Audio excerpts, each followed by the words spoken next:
It was July 1st, 2017, a night unlike any other in Little Rock, Arkansas. There was an eerie coolness in the summer air, as the city had just weathered a powerful storm earlier in the night. Inside Power Ultra Lounge, a popular nightclub downtown, the atmosphere is still electric, even though it's nearly 2 a.m. The clubgoers were still anxiously waiting for the start of a performance by a burgeoning rapper from Memphis, Finesse2Tymes. In 2017, Finesse2Tymes was on a meteoric ascent in the southern rap scene.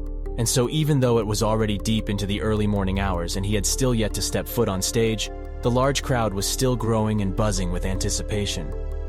Then, at just around 2:20 a.m., video footage from inside Power captures the moment Finesse2Tymes and his large entourage appear to be making their way into the venue and to the stage through a swarm of eagerly waiting fans. You can tell it's probably been a long, exhausting night for everyone in the packed club, but at least finally, the man they were there to see had finally arrived. When he does finally make it through the crowd into the stage, Finesse is completely surrounded by enthusiastic fans screaming the lyrics to his songs word for word, almost drowning out the PA system. He takes this as an opportunity to take a step back and take a few hits of his weed. He's just vibing. His fans are just vibing. I guess my point is, from the perspective of the camera, there really aren't any obvious signs that anything is amiss. Everybody seems to just be thrilled to wrap up their night going hard with the artist they came to see for the next hour or so. But little did they know, one song was all they would get that night. Because 5 minutes into the performance, mayhem unveiled itself and turned what was supposed to be a fun night of booze and blunts into a scene of absolute terror. Hello. 911, gentlemen. I'm just out with my best friend. I don't know the shooting. I'm security. I'm downstairs. All I heard is multiple gunshots. Where's the person at? Where's the person at that's shooting? They inside. They coming outside. Yeah, man, I think that's shot. Okay, where are you at? I'm on the highway. But we have somebody back in the kitchen that is shot in the leg. Okay. I'm applying pressure as we speak. Okay. Okay, listen, is this person still shooting that's in the building? I heard it stop and I heard some more shot. I'm in the building. Did you see who did the shooting? No, I did not. But I know the rapper that came in, they had guns. Inside the club, chaos reigned as terrified patrons dove for cover. The sound of glass shattering and bullets flying punctuated the night. Outside, fear didn't abate as onlookers watched people scrambling out of windows to escape. When the gunfire ended, more than 25 bullets had been fired in just 11 seconds, leaving 25 people shot, the youngest of whom would wind up paralyzed. Within hours, the incident became breaking news on every major outlet in the country, and the Little Rock Police Department and the FBI were already initiating a large-scale investigation that would eventually last nearly half a decade. As the community grappled with shock, speculations abounded about who could have possibly been responsible. The night's headlining artist had already left Little Rock, en route to his next concert stop. Unbeknownst to him, he was already topping the investigators' list of suspects, and they were ready to have a conversation. But how could the paid entertainer, on stage performing when the shooting started, become a person of interest, let alone a suspect, you might ask? Stick with me, it's a bit complex, but we'll navigate it together. You see, Ricky Hampton, aka Finesse2Tymes, had been a convicted felon since 2010, and wasn't legally permitted to have firearms. So you can imagine how this promotional flyer, which features Finesse2Tymes holding a semi-automatic Draco, raised a few eyebrows as news of the shooting started making the rounds. More shocking still, it was revealed that only 7 days before the Little Rock mass shooting, he was captured on video firing that very same gun at a woman's car in a venue's parking lot in Forest City, Arkansas. Get this, where he had just finished a performance that the woman was there to see. Needless to say, authorities had some serious questions, and Hampton would realize just how serious the situation was when he saw himself on CNN the next day in his hotel room. You know what I'm saying? Then when I seen CNN, I said, oh shit, yeah, it is. Not even 24 hours after the terror in Little Rock, Finesse and his bodyguard Kentrell Dirt Gwynn were arrested by the U.S. Marshals Gulf Coast Regional Fugitive Task Force, ATF, and FBI in Birmingham, Alabama, as he was walking into Side Effects nightclub for another performance. The arrest was made on a complaint filed by a federal prosecutor in relation to the Forest City shooting. but it offered Little Rock police detectives the chance to have a sit-down with Hampton. They were on a flight to Birmingham the next day. I've managed to obtain both of the previously unreleased Little Rock police and Finesse2Tymes interrogations. The audio quality of the initial Birmingham interview is incredibly bad, so I'm working on editing and manually transcribing it before releasing it as a standalone video. In the meantime, I'm sharing the follow-up interrogation with you first, which I believe is a more refined, digestible version of the initial interview. But don't worry, you'll get the other one too. Unfortunately, it is audio only, but I hope you can enjoy it all the same. You're listening to a CrimeNexus exclusive. Alright, today's date is May the 18th, 2018. Time is 10:41 hours. I'm Detective Dillard. I'm here at 12th Street Substation with Detective Higgleman in reference to incident number 2017-078948. That's an incident that occurred on July the 1st, 2018 here in Little Rock, 2017. I'm here interviewing black male Ricky Hampton. Ricky is R-I-C-K-Y. Hampton is Hampton. His birthday is 6/10 of 92. He has the address of 83 Boulevard in Memphis, Tennessee. And you got a contact phone number? 901 47. Okay. And who's that? Is that your cell or? Just my fiance. Okay. So is all that rest of the information correct for you? Your name, date of birth, and address? Yep. Okay. All right. I showed you this Miranda rights form right here, and I let you know that you're a suspect in possession of a firearm. And I read you your rights 1 through 5, and you initial those, saying you understand those and read those. You gotta say it out loud. Yeah. And you said you had you graduated high school, that you can read and write. Yep. And you signed it saying all that was true. Yep. Okay, and then I read you the waiver of rights, and you read that, and you signed it, agreeing to give me a statement today. All right. Okay. All right.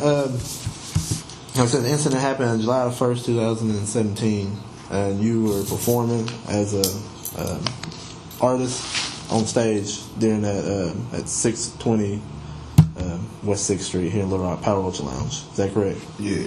Okay. So kind of, who'd you come to Little Rock with? It was me, my camera girl. What's her name? I just know they call her such a lady. Okay. My security. What's his name? Dirt. He go by that. We call him Dirt. What's his real name? Kentrill. That's what I just now found out. I didn't know his real name at first. Back then? Yeah, I didn't know his real name. And who else? My hype man. And what's his name? What's his name? His real name? Yeah. Or what you call him? What do you call him? Bro. Y'all were all in the same car? Yeah. Whose car was that? My car. What kind of car was that? A Benz. What year? 2016. Okay. What color? Blue. And the model? E350. Alright, so y'all come down to do a concert here in Little Rock. Kind of walk me through what happened when you pull up. We get out the car. We go up the stairs. We led to a room by the owner. Well, when we first pulled up, we pulled up in front of the club. But we wasn't. We don't go through the crowd no more. So we asked if he had a back door. Right. And he led us around to the back door. He walked on foot, and we drove all the way around to the back door. Get to the back door, get out the car, go up the stairs. We led to a room, a little office room. My camera lady took a couple of pictures while we sitting in this room. I rolled up me some weed, and I had to take a leak. I take my leak, I come back, I start to smoke. We in there probably like an extra 2-3 minutes. Still in the back room? Right. Brought to you by CrimeNexus. Go back up the hallway to get on the stage. I come on the stage, I introduce myself, I showed Lil Rock some love, and my song began to play. When my song started playing, I was able to make it through the whole first song. The first whole song I was able to make. When the song went off, I had a fan ask me, do you like, what them swishes at? Yeah. And I said, nah, I smoked them backwood. And five shots started. From where? At first I couldn't tell, but now since... Well, you were on the stage, right? Right. Were they coming from near you or In the away crowd. from you? Okay. In the crowd. Because when I fell, like I said, when I fell back, and then when I looked up and heard this, like the second, third gunshot, I seen the fire in the crowd. That was before any shot started around me. Gotcha. So, I seen the shots being fired in the crowd. I was snatched up. When I got snatched up, my security guard snatched me up. Like pick you up off the Pick floor? me up off the floor. Yeah. I blacked out. I really, only thing I remember from there is coming off the stage, moving the chair out the way, and running down the stairs. Running back up the stairs, and then running back down the stairs out the club. I didn't regain my consciousness until I was probably like 20, 30 minutes up the highway. Okay. Other than that, like, I don't remember seeing nothing else. Like, I literally blacked out. So you say you heard some shots from around you after the initial shots in the crowd? Right. Did you see who was shooting those? No. Did anybody tell you who was shooting those? No. Okay. And you fell back, then you heard the shots. Right. And Dirt picked you up. Right. Your bodyguard. Right. Right. And y'all went into the hallway. Right. And y'all, is it that door right by the stage? Right. That y'all went through? Okay. And you said you went down the stairs, then you came back up. Why'd you come back up? I thought they were shooting downstairs. I heard some more shots went out, and I thought they were shooting downstairs. I ain't have a gun, so I wasn't finna go downstairs and get shot. One not able to protect myself, so I ran back upstairs to my security. But like I seen him down on one knee, so I'm assuming that like he protecting me, but he protected me from the wrong angle. What was he facing? The way you show, like the hallway. Down the hallway? Right. Okay. So I'm like, fuck it, it's too much going on for me to be screaming his name, Kentrell, Dirt, come on. So I'm like, fuck it, I'll run on downstairs. Once they see that I'm gone, that's when they retreated. Okay. Everybody started chasing after me. Hold up, bro. I'm telling them, I ain't got no gun. Fuck y'all mean, hold up. I was like, I can't protect myself. What I look like. So all these people shooting around you? Like what I look like. You know what I'm saying? Just sitting here, standing there. I was like, I ain't got no gun. So it's like... And so y'all run out. Who all with you when y'all run out? All I know for sure they were with me was me, Diddy, my security, my camera woman. She had dropped every fucking thing. And, bro. And how when you ran outside, what'd y'all do then? When we ran outside, we had to run back around the back. We had to run to the back door. Like we came out the way that we didn't want to come in. Okay. You ran back to around to get in your car? We had to go, and it was somebody at the end of the corner like screaming, that way, go that way. Like they was hipping, like, go that way. So we went that way, boom, we made a right, and then our cars were right there on the side. Diddy got in the van. Dirt fell. And I helped him up. And we got back to the car. When we got to the car, we got in the car and crunk it up. He was gone. Did you see anybody in the crowd with a gun when you were on stage? Nope. Okay. What about before you got on stage? Nope. Okay. It's unusual to see a gun in the club, like, right. You know what I'm saying? Well, I asked because so many people had one, so I see if you at least saw it poking out or something. What about on the stage?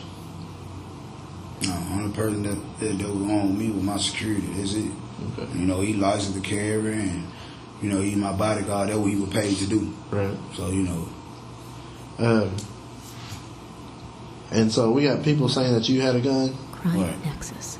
So did you have a gun? Not none whatsoever. At any point? No. Okay.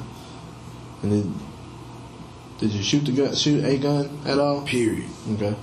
And did you see anybody with a gun in the hallway when you ran out from the stage? I was so focused on. Now I did hear shots going on, but I can't tell you from the hallway. Like shots in the hallway. But I heard shots. They was like the way that I can tell what was happening by me being behind everything. Shots was coming toward us, but they was going back too. Gotcha. So because I can hear them, I'm all the way in the back. Right. I told you like 30 people. Just think about 30 people crammed in the hallway. You see what I'm saying? So think about me being all the way in the back, backstairs. You know somebody had a gun. You just didn't see who. Exactly. Okay. You see what I'm saying? What about when you went downstairs? You see anybody with a gun? I just seen the club security had his gun. You remember what he looked like? Like older guy, light skin with dreads. That's the vision I can still see. Okay. What kind of gun did he have? M4. You said M4? Mm-hmm. Okay. What about when? Because they were saying that gun was looked like a Draco. No, that's a gun way longer than a Draco. Okay. What about when you went outside?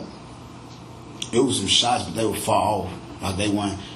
Like while we was running, I was about to fall. Like that's why Kentrell fell. But I was about to fall, and Diddy was just screaming, "That ain't for us. That ain't for us. There's somebody else. There's somebody else." And we just kept running. But it was most shots fired, but it was like in a distance. Like okay. And you didn't say who was doing that? Mm-mm. I don't even know where it was coming from. Okay. And so you said it was you, Dirt, Diddy, Such a Lady, and Ro, But all running together. Right. Did you see any of them with a gun? No. Okay. Only motherfucker had a gun with my security. Did he have his out or? Yeah. Okay. But you don't know if he shot it? No, I don't know if he shot it. Okay. What about when y'all got back in the car? Did he say anything? Mm-mm. Okay. He didn't say shit. Nobody said shit. Such a Lady was just, me and like Such a Lady. Now, there's a person I suggest you find. Such a Lady? Because she'll be able to actually tell you, like, my main focus, like, I didn't even know. But she was like, you saved my life. She was like, you didn't leave me. She was like, I was right there with you the whole time. Right. She was like, I was right there. Like, right there with you. Like, and she told me everything I did. I couldn't remember, but she told me everything I did. I said, damn.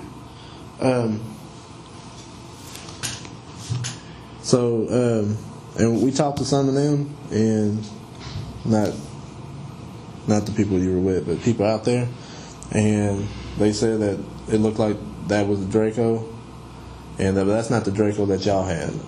Who that what Draco? The I guess it's Kentrell's Draco. They were saying that it looked like the Draco, right? Like the security. The one down in the club, man. Yeah. No, why would he have our gun? I don't know. I mean, I just had to ask. That's what they're saying. Why would he have Dirt gun? This Dirt's gun. So that gun was never. He wasn't even with us. Like we don't know him. Okay. To give him a gun. And that gun was never in the club. The Draco. No. Okay. Did that stay in the car the whole time? That was in the car. Okay. The people who stole the backpacks didn't even steal the gun. Was that gun with the backpacks, like in the trunk? No, it was on the floatboard in the back seat. Oh, I guess. Okay. And that's Kentrell's, right? Right. Yeah. He owned it. Like this is he bought it. All right. And then when y'all got in the car, what'd y'all do? We put in our GPS and went straight toward the interstate. Then we lost Diddy. So when we lost Diddy and we got on this, I called him. Uh-huh. I said, where you at? He was like, I'm headed toward the hospital. I'm like, why? He was like, Dills got hit 5 times. So I'm like, damn. So I'm like, damn. Right. So he like, where you going? I was like, I'm gonna go and go back to the city. I'm like 20 minutes up the road. He like, it was kind of a dispute about that because everybody was like, I left Dills to die and shit. Right. Like, I ain't come back to help him. I was like, everybody had their own opinions. I was just shook at the time, period, all the way around the world. Well, he was at the hospital by then anyway. Right. You see what I'm saying? But did it and was going to the hospital. Gotcha. So, And so the car you were in, y'all never came back? no. Once y'all? I never came back, period. Okay. Yeah. All right. And the only gun that went into the club was the one that your bodyguard, Contrell, had. Okay. And the Draco stayed in the car. Whatever guns he had on him, like when the Alabama situation, them the guns that he usually carried. Okay. Them the guns that he usually have on him. Gotcha. You got any questions? Not at this time. All right. You got anything you want to add? No. Okay.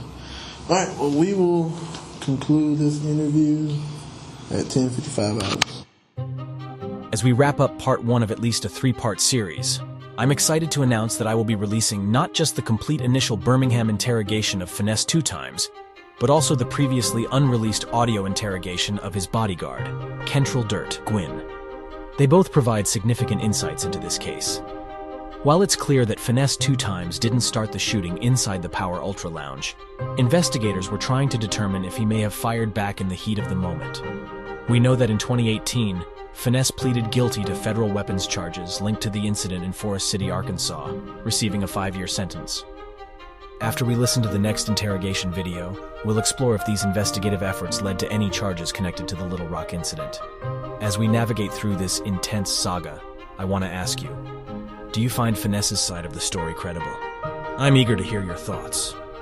And before we part, I want to express my heartfelt gratitude to everyone who has been a part of the launching of this channel. The response has been much more than I could have ever anticipated. I sincerely appreciate each one of you for tuning in and subscribing. And if you haven't already, please make sure to subscribe and like the channel. Your engagement is what makes these videos possible. So until next time, this is CrimeNexus. Stay safe and stay curious.